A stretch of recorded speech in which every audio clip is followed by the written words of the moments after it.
conseil municipal bi moom dañuy wax waaye neex na macha allah wax dëgg sa yaay ñun ñëpp ñoo bokk ndey ñoo bokk baay te liñ ci gis mooy lépp luñ fi teg rek yàlla def na ne antu na kon dañuy santaat yàlla bu baax di julli ci yonent bi di la wax ne monsieur le maire Bamba Fall moom ñun mënuñu ko fay ndax monsieur le maire Bamba Fall li mu def ci ñun def ko ci conseil bi kenn mënu ko fay ndax Médina moo ko tax a jóg kenn taxu ko ju dafa sacrifier boppam ngir Médina kon dañ koy saluer di ko jàppale di ko ñaanal yàlla fi mu jëm yàlla na leer naññ ndax monsieur le maire Bamba Fall kenn du moom ndax dafa jël conseil bi yëpp boole leen ñu bokk ndey bokk baay te mënoon na doxalee neneen mais ñi ngi koy ñaanal di ko ñaanal yàlla li mu sumb yàlla na ko daan yàlla na ko sotteeg jàmm ak salaam. asalaamaaleykum maa ngi tudd madame Kane Sophia Gueye di sant yàlla nag bu ñu mënee boole bokk ci ndaw ñi nga xamante ne bokk na ci ñuy xalaatal commune bi gox bi di ci sant yàlla bu baax nag di gërëm nag ñi tax ñu yegg si fii maanaam population Médina yi ñoo tax ñu yegg si fii ndax ñoo ñu jox seen kàddu ak seen baat pour ñu teewal leen. tout d'abord nag bi ñu ñëwee xëy na bokk ñu woon yoonu politique bu ñu nekkoon ndax ku ci nekk rek am na fi nga nekkoon man mii di wax ak yow APR laa nekkoon. mais comme bu ñu ñëwee fii ci biir mairie bi benn maillot la ñuy sol mooy maillot Médina te moom laa fas yéene sol durant sama 5 mandats yu may toog di rafetlu nag maire dalal gim ñu dalal di ko rafetlu dalal bi mu ñu dalal kàddu yu ñu fi jëlee itam rafet na di remercier nag président Macky Sall moom mi nga xamante ne tam jàpp na ci ndax gis nañu depuis jokkoo bi ba léegi lépp lu mu mën mu ngi koy jàpp rawatina ci commune Médina maire ñëw fekk si ko si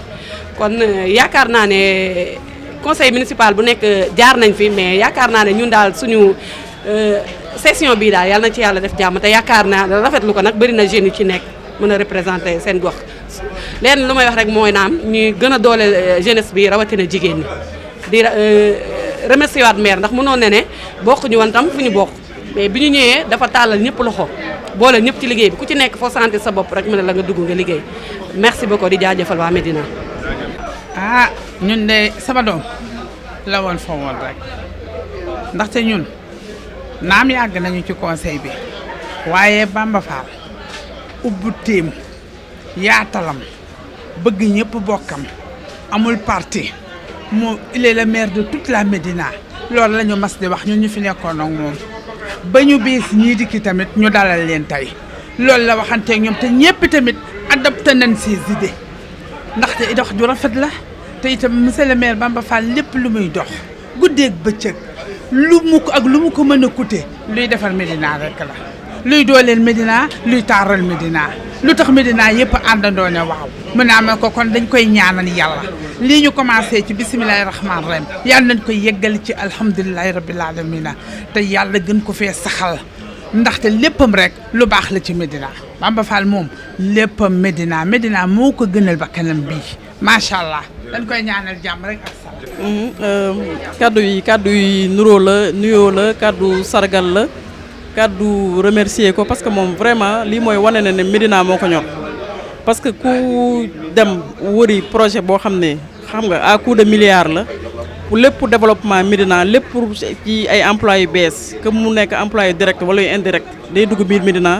Médina changé xar kanam li mu doon wax naan Médina ci xol ñun tey jii gëm nañ ne Médina ci xol yëfam la te dina ko doxal te ñun ñii pare nañ pour accompagner ko mu doxal ko à 100% di ko remercier bu baax di ko gërëm di ko sant di ko ñaanal lépp oyof merci. waaw jërëjëf grand donc may présenté wul Baba Abdoul Thioub conseiller municipal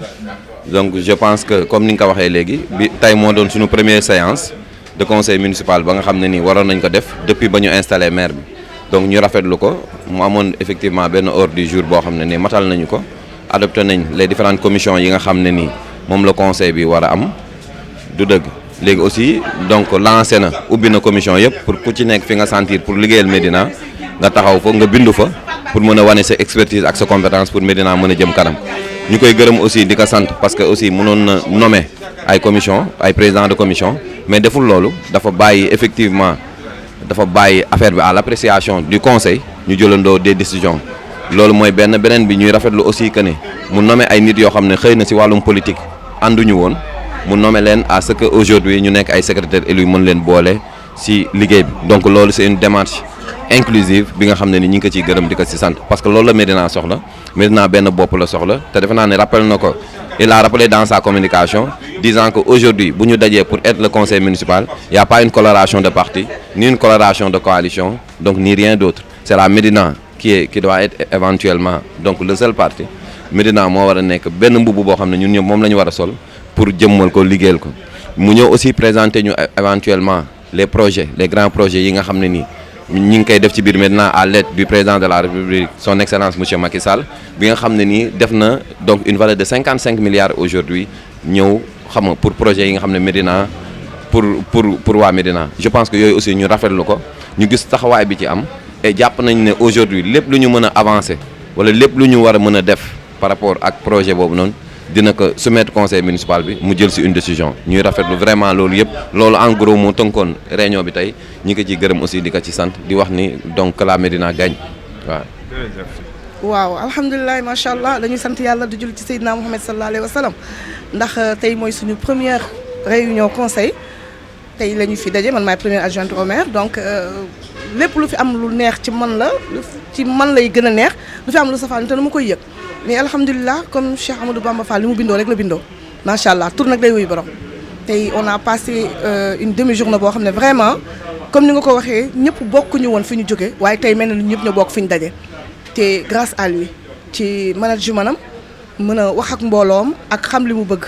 ndax boo dee politique da ngay politique bu liggéey jotee ñu xam ne liggéey la tey loolu leeral xamal na ñëpp ne tey jii projet yii mu lijjanti ji sacrifier boppam laa mën a wax ba andi ko fii. suñu bëggee mu antu foog moom cohésion des cœurs ñëpp ànd ñëpp joxante loxo bokk liggéey kon kuy dugg ci biir mairie bi fii li ma ci gën a neex mooy da ngay summi sa yére politique teg ko ci biti soo duggee ci biir ñu xam ne c'est la Médina ñu ñëpp ñu bokk manteau bi sol ko donc bokk fa ñu jëm yàlla yóbbu ñu fi ci jàmm ak salaam kon li ñu bëgg yëpp yàlla dinañu ko mën a defal incha allahu rabbi. voilà man maa ngi tudd Ababacar Fall maa ngi leen di nuyu di leen ziar bu baax a baax. aussi tamit kontaan tey ci suñu premier jour ba nga xam ne conseil yi daje nañu et puis ñu am un maire ba nga xam ne c'est un meneur quelqu'un qui rassemble tout le monde et ce qui li ma gën a frappé ci moom mooy on parle pas de la politique on parle ce qui est l'intérêt de la Médina c'est ça qui m'intéresse discours numéro 1 donc vi tey projet yu muy indi tey vraiment tey képp ku dëkk Médina te ngay doomu Médina laa wax non sa xel war na dal fierté la contenté la je suis fier de notre maire je suis fier de notre maire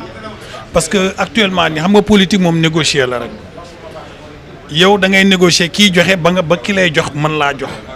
am na nga xam ne boo ko defee ki lay jox du la mës a jox te boobaa doo dem doo pousse doo passe ñu koy gars yi di waxee donc nag il est en train de jouer le jeu pour l'entrée de la Médina et aussi tamit selon c'est dit ba léegi doo ci dégg muy ràññeetale kii mooy kii li kii mooy que c'est ça qui est important loolu moom donc ça veut dire que c'est un père de famille qui ressemble tout le monde xam ne Médina mooy këram mooy njabootam mooy léppam kontante boobu daal xam naa ni mën naa ko ci tirer daal et ñi pare nag pour liggéey ak moom joxe lépp lu ñu am pour monsieur le maire parce que ku bëgg Médina la te ku gëm Médina la te ñun ku bëgg fi ñu dëkk rek ñu bëgg la gëm la jàppale la bu defoon autrement tamit ñu jàkkaarloog moom mais vraiment on est fier de notre maire merci beaucoup. waaw mais affaire bi liggéeyu Médina la donc Médina ñun ñëpp a ci yem bu amee ku jiitu ne nañ ko jàppale ci liggéey bu baax kooku président di ko jàppale ñun ñëpp dañ ci ànd pour Médina baax pour président fekk ne il est prêt fu Bamba laajee 2 milliards mun na ko naa la defaral 55 milliards ci Médina dañ ci war a julli ñaan pour loolu commencer bu commencer mu antu bu antoo mu yegg bu yeggee Médina rafet ñun ñëpp ñu xam ne vraiment suñuy dëkk bi fi ñuy juddoo màgg fi suñu yaay juddoo fi màgg fi vraiment mu rafet taaru nekk Médina du tur bi wuyu boroom Médina yaa Rasulullah bi ñu ko tuddee mu mel ni Médina bi nekk une ville lumière. salaamaaleykum waa M27 ñu ngi leen di nuyu yéen ñëpp tey suñu premier conseil municipal bi dafa di conseil municipal lu mbégte di conseil municipal lu jàmm di conseil municipal lu Médina ndax bu ñu campagne ba politique ba pare suñuy mayo yëpp parti dañ koy génne coalition amatul xam nga lu am boobu Médina mayo Médina ñu ànd ak moom ànd ak monsieur le maire nag jàppale ko ndax lii mu ñu defal ñun waa Médina ñun xam nañu lan mooy njëriñ ndax moom il s'est sacrifié pour ñu defar Médina il s'est sacrifié pour Médina baax kon nag ñun ñëpp dañuy nekk ci ginnaawam ndax ku tey jii projet 55 milliards ñu dugalal la ko ci sa biir commune kooku ku ko am tu vas applaudir des deux mains et on a applaudi des deux mains ñu ngi ciy sant yàlla bu baax muy ci sama tur di turu conseillers yëpp di turu ñëpp ñu fi taxaw defe naa ni day ku bëgg lu baax projet bi di nga ci kontaan ñu ciy gërëm nag monsieur le président de la république ci li mu ñu defal ndax tey jii dañu ni la ku la lebal ker nga fay ko guddi daf ñu lebal ker dinañ ko fay na guddi ndax dañ ciy gis suñu bopp ba suñuy sataat ñu kontaan ci bu baax a baax a baax di ci santaat bu baax monsieur le maire mi nga xam ni comme ni ma leen ko waxee à l'entame de mes propos ni il s'est sacrifié pour la Médina ñu kontaan ci lool ñun nii ñu ngi ci ginnaawam de mu dem ñu ànd ak moom muy liggéey ñu ànd ak moom muy defar ñu ànd ak moom projet yeeg yi ñu ànd ak moom bu toogoon sax ñu toog kon xam ngeen ni ñun ñu ngi ci ginnaawam macha allah xam nga commission yi session budgétaire moom lañ koy gën a soxla tey am na commission yi nga xam ni moom dinañ ko teg muy commission finance ak commission sociale dafay am rapport bu nga xam ne moom lay def pour ñu mën ko yóbbu trésor pour ñu mën a débloquer ressources yi nga xam ne moom la ñuy dimbalee askan wi koor gi ak korité amuñu ko woon ndax commission yooyu tegul woon te duñu dox ci lu nga xam ne dañuy jalgati commission finance nag lépp lu nga xam ne mooy koom ci moom lay jaar moom tam rapport am moo tax teguñu ko yeneen yi moom du lu nga xam ne dafa yàkkamti ndax commission du moom mooy def liggéeyu maire bi commission day proposer jox maire apprécier bu ko neexee mu valider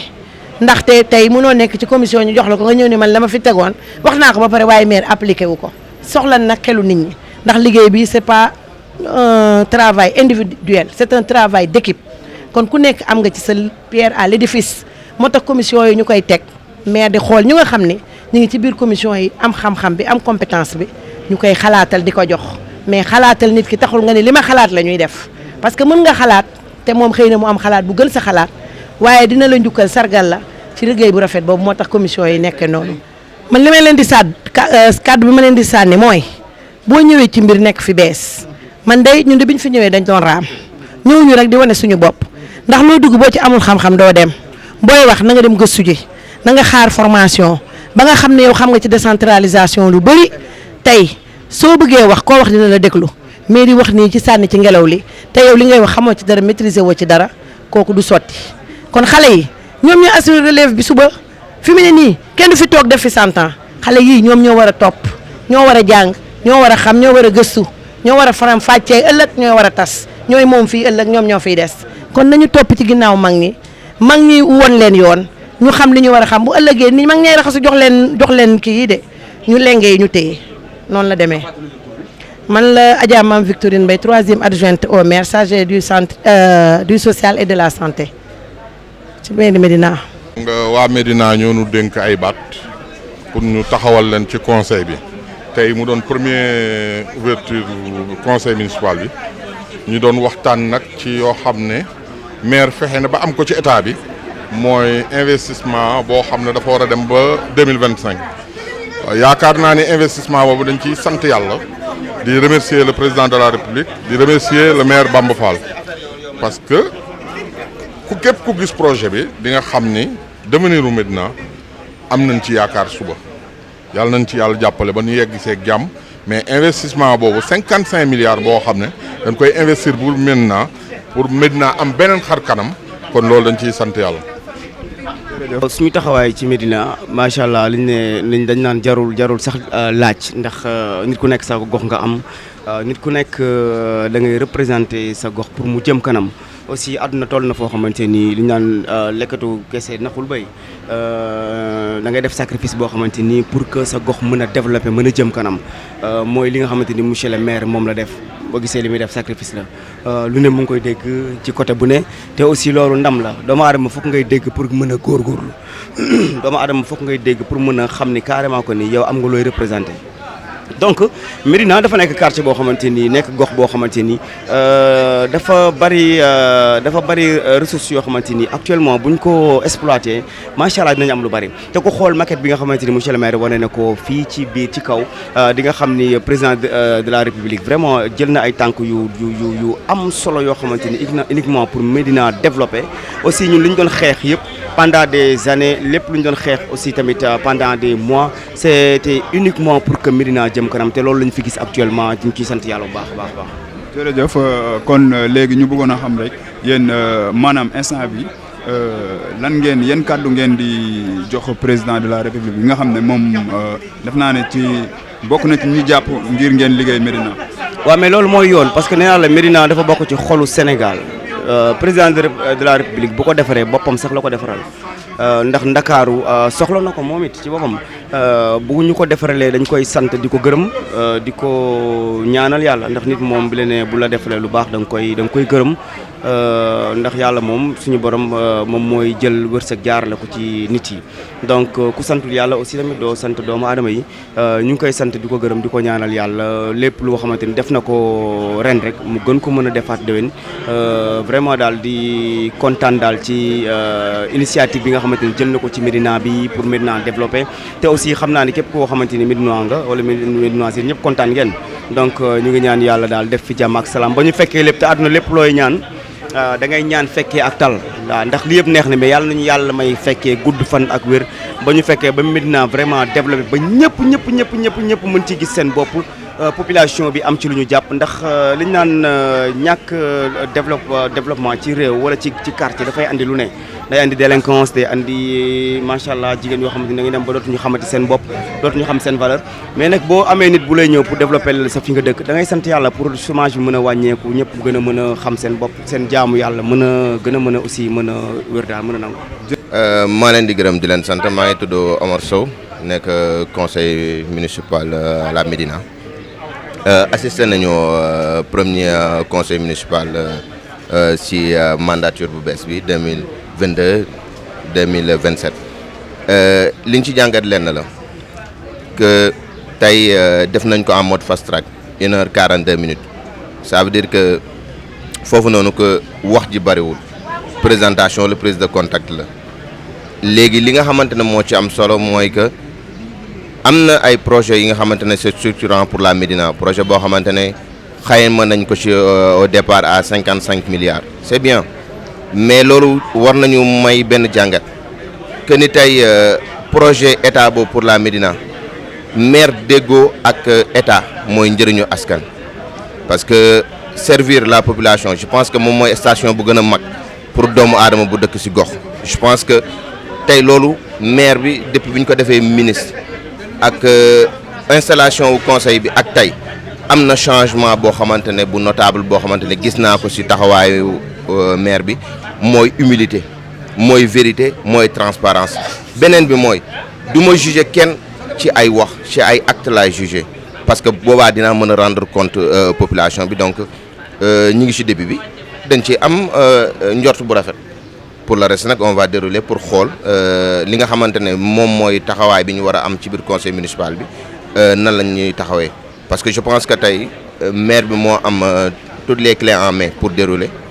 avec l'aide de l'État su ko defee population Médina bi ñoom heure bi nga xamante ne war nañ def bilan bi dinañ ko def je pense que début bi mën nañ ci rafet njort dinañ taxaw dinañ observer parce que mënoo ñëw tey nga nekk conseil municipal au tout début nga bëgg a ñëw nga bëgg a am taxawaay boo xamante ne da nga naan ko non c'est sur la défensive duñ ko def dañuy observer xool taxaw xool li nga xamante ne nag moom mooy fee yi après bu fekkee ne baax na ñu wax ne baax na su fekkee ne que ni dëng na ñu ne que dëng na donc je pense que loolu mooy taxawaay bi taxawaay bu simple lay doon parce que ñëpp xam nañ ne que ni conseil municipal c'est sur des délibérations et que ñoom ñoo yor majorité bi et que tey jàpp naa ne que ni lenn rek moo changé le maire est devenu un ministre kon ban taxawaay lay am par rapport ak uuf njaboot gi après on va voir dafa war le président de la République c'est le président de tous les Sénégalais même su fekkoon ne que le maire était un opposant dafa war a jàppale population bi parce que njabootam lañ parce que si biir population bi am na ñu ànd ak moom am na ñu ànd ak yeneen camps yi mais boo xasee ba nekk président de la République loolu amatul donc dama jàpp ne dafa war mais am na loo xamante ne war nañ ko corriger c'est vrai le projet qui a été mis en branle bu ñu bëgg a def c'est à hauteur de 55 milliards c'est bien c'est beau mais li ma jàpp mooy la Médina est à quelques minutes du centre-ville la ville de Dakar pèse 66 milliards la mairie de Plateau, 13 milliards par rapport au projet de budget 2022. La mairie de la Médina, moins d'1 milliard. Alors que les populations qui habitaient au Plateau, c'est eux qui vivent maintenant à la Médina. Ils ont été délocalisés à cause de la peste. Je pense qu'il y a une correction qui doit être faite au niveau de l'histoire. Je pense que c'est là où on doit peser par rapport au budget de la mairie. Si le budget n'est pas conséquent, les travaux ne peuvent pas être reluisants. Ça, c'est une correction de l'histoire. Et voilà, je pense que je porterai le combat pour que le président puisse aider la Médina par rapport à ce budget. Merci. waaw maa ngi leen di nuyu di leen remercier bu baax ci le fait que ngeen ñëw couvrir l'après conseil municipal mooy le premier conseil municipal bi nga xamante ne moom tañu lañ def ci reñ bu bees bi Médinois yi jëlaat seen confiance jox ko le maire Cheikh Ahmadou Bamba Fall. du ma revenir sur le pourquoi, un bilan très positif et un programme à réaliser boo xamante ne macha allah li may wax mooy que ne ñu bañ a def amalgame parce que ñàkk bañ a def amalgame bi mooy budget bi nit ñi di dégg ci Médina muy 1 milliard du koom-koom du alal gi fi ne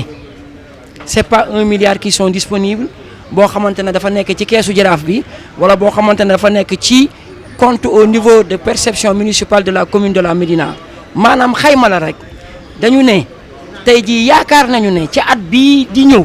bu ñu voté 1 milliard de budget li nga xamante ne moom la Médina soxla pour liggéey bi ci fànn yëpp ci segment yëpp yaakaar nañ ne loolu war na ko war a mën a couvrir loolu mooy li nga xamante ne moo am mais c'est pas une réalité c'est-à-dire c'est des flux financiers dématérialisés ah te bu ñuy def comparaison xam nga bu ñuy dugal ci case gaynde ak xar daf koy ëpp doole tey jii Dakar Plateau ni mu bindu muy le centre-ville muy le cœur de capitalu Sénégal kooku kenn mënu ko comparer ak une commune comme la Médina tey jii Médina on a des recettes yoo xamante ne dañ koy tirer ci fonctionnement wu marché yi fi ne ci fonctionnement wu grande artère yi fi ne ci juuti yi fi ne ci liggéey bi nga xamante ne moom la maire bi liggéey ak aussi l'effort économique bi maire bi di def di jóg di seeti ses partenaires qui sont en Occident doomu Médina yi ne ci biir diaspora bi ak aussi son réseau ñi nga xamante ne ñoo koy jàppale ci liggéey bi muy jàppale pour faire fonctionner la commune bi nga xamante ne moom la ko waa Médina dénk bu ñu amoon 10 milliards de budget te suñu fonctionnement soxlawuñu ci 1 milliard c'est du non-sens amul solo li am solo mooy li Bamba def tey Bamba Fall wanaat na waa Sénégal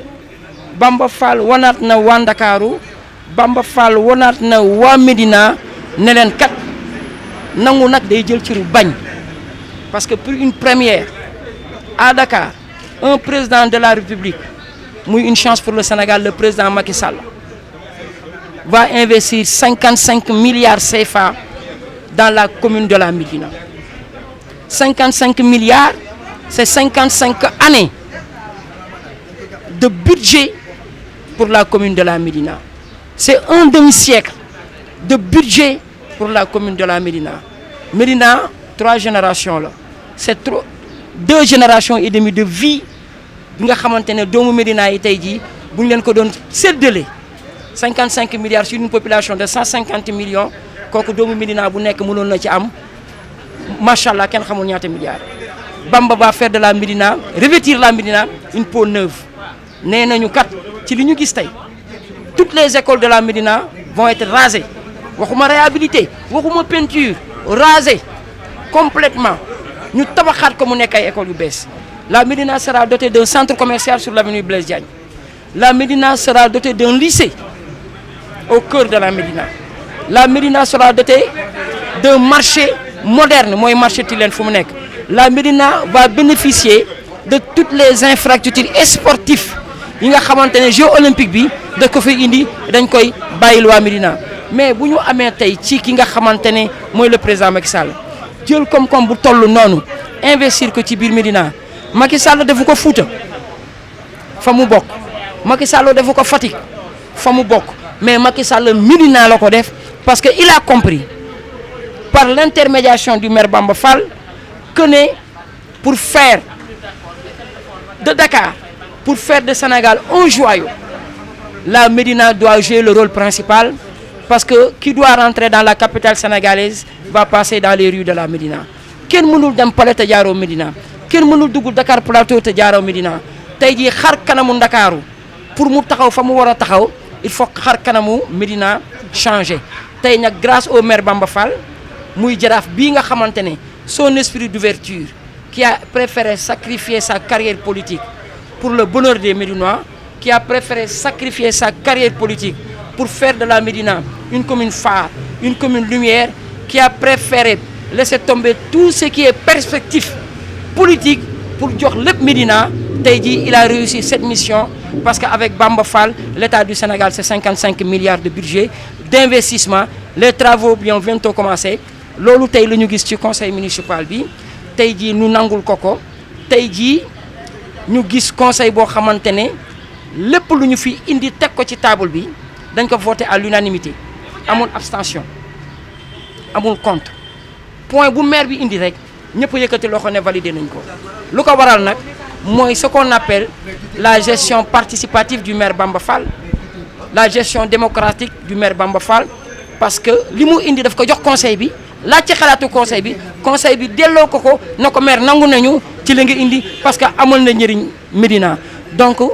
ñoo ngi ciy sant bu baax a baax di gis na Médina tey jii ay doomam booloo nañu Médina tey jii va parler dans l'unité.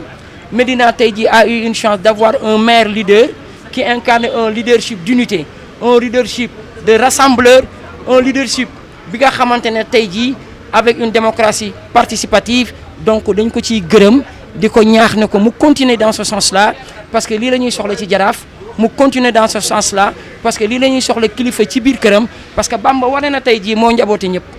Bamba wane na tey jii que ne il a un esprit d'ouverture. Bamba wane na tey jii am na fulla ak fayda. Bamba wane na tey jii le choix qu'il a fait sur le président Macky Sall c'est un choix pour le bonheur des Médinois, c'est un choix qui va construire la Médina, c'est un choix qui mettra la Médina sur les rails de l'émergence, sur les rails du développement et qui donnera du succès, un bonheur total, full, comme le disent les Américains, pour que Médina donne dëkku royukaay parce que tey jii le plein emploi sera une réalité à la Médina. Médina dina séddu bay séddale grâce au maire Bamba Fall. Jaajëf merci beaucoup. waaw président de la république de liñ koy ñaan mooy kuy wut koo fanaanal ak tëjal buntu bi du leen boole te ku dox ba ñëw ba ci Bamba Fall nga xam ne liggéeykat la du caaxaankat lu mu am goxam a ko gënal lu mu am population am ko gënal dañu ñaan président Macky Sall lu mu doon gaaw na ko yokk. dama koy wax nag ci pulaar ndax sama mbokkum xaal pulaar la ma nekk conseil municipal ci maire Médina bi Macky ko amin ñaagoto ɗum kala ko mbaɗannoɗa e moƴƴere ɓeydan mo par ce que minen komin bandiraɓe ma hawna ko ɗo min goni e maire gila 2009 ha joni so liggotono ko ɓerɗe amin jiɗatamo so wonano jiɗɗo Médina min jiɗatamo par ce que minen ko ɗo min jibina ɗo min mawni kala ko mbawɗa waddude e makko noon minen conseiller ji ɗi ene wayno ko minen mbaɗanɗani par ce que ko anniye makko tan jettinanɗamo wala no doole noon fewnu ɗum an joguiɗo doole o noon emin ñaguma kala ko mbaɗɗa hen ɓeydu merci beaucoup jërëjëf merci. asalaamaaleykum man Ibrahima Ndiaye laa tudd dëkk Damel si fii du 31 angle 4 projet bi nga xamante ni moom moo am man dama ci saluer bu baax a baax di am mbégte si vision bi nga xamante ni moom la Bamba Fall am engagement bi ak détermination bi di remercier bu baax a baax le président Macky Sall si choix bi mu def juumul ndax dafa fekk un chef de chantier un homme de terrain ku daan liggéey ci base bi mu ñëw yokk ko doole parce que ku daan demee ak ay moyens la quoi di demee ak xelam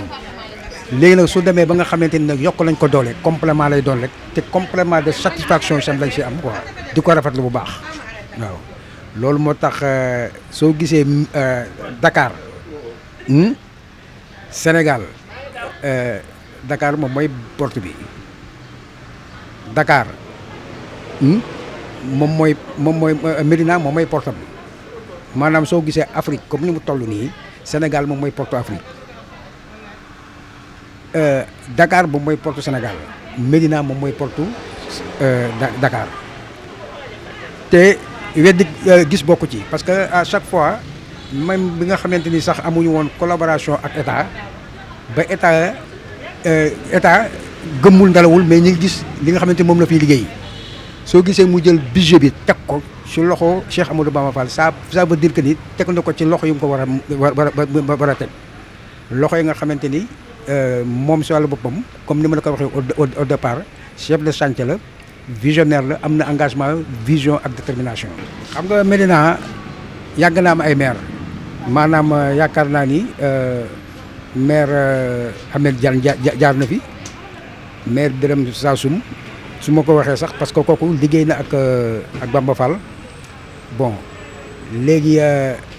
maire Pa Mamadou Diop jaar na fi ku ci nekk nag bay nga sa waar liggéey nga fi nga war a yem continuation bi nga xamante ni moom la Bamba def muy vision bi da nga koy xool rek ci pavage yi muy pavé pavage yooyu biñ koy def à la Médina mu ñëw commencé ko di ko def ñu bari dañ doon am ay acte de sabotage yu si daan def man nag li ma gën a rafetlu ci conseil municipal bi li nga xamante ni moom lay liggéey muy pavage bi nga xamante ni moom la yore woon di ko liggéey suñu ñëwee ne AGETIP da ko ciy jàppale pour loolu mu am continuation yaakaar naa ni ñun c'est à notre devoir ñun nit Médina mu ñu sauvegarder protéger ay projets yooyu parce que liggéey ki yomb na trop waaye nag liggéey dafa nekk la nga xamante ni suñ koy liggéey nii dafa am ñu ko war a sauvegarder du moom nag moom mooy jóg nag nekk di def la police waaye population yi nga xamante ni ñoo nekk ci quartier yi ñoo war a xam ne defal nañ leen pavage yi nga xamante ne seen koñ ba mu baax ñu bañ ci samp ay kii di takk ay xar wala ñu si takk ay nag wala ñuy liggéey si tali bi loolu tag loolu population yi si boppam man en tant que conseil municipal damay demander ñu am ay conseil de quartier parce que quartier yi li ci am nii des fois c'est écœurant sauvegarder patrimoine bi nga xamante ni patrimoine Médina la ak réalisation Cheikh Amadou Bamba Fall man daal loolu laa wax population muy ñaan. jërëjëf foofa jërëjëf.